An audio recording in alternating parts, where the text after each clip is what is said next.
Sa tuloy-tuloy na kampanya ng kapulisan laban sa mga taong may pananagutan sa batas, isang babae ang naaresto sa bisa ng warrant of arrest dahil sa kasong BP-22 o Batas Pambansa o ang Bouncing Check Law. Kabilang din ang nahuling suspect sa top 1 most wanted person sa bayan ng San Manuel, Tarlac. Narito ang balita ni Police Corporal Anthony Pico.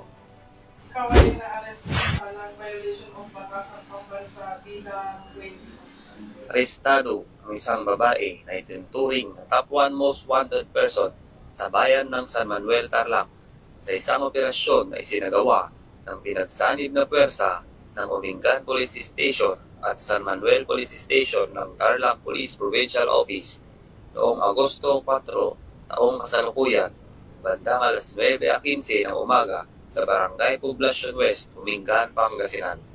Kinilala ang suspect na si alias Linda, isang medical doctor at residente ng Barangay Kaortanitaan, Umingan, Pangasinan.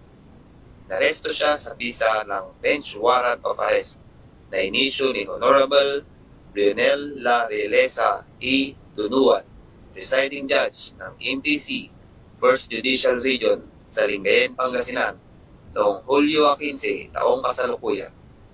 Ang warrant ay kaugnay ng paglabag sa Batas Pambansa bilang 22 sa ilalim ng Criminal Case Number 25-03 kung saan itinakda ang piyansang nagkakahalaga ng 120,000 pesos para sa pansamantalang kalayaan ng akusado.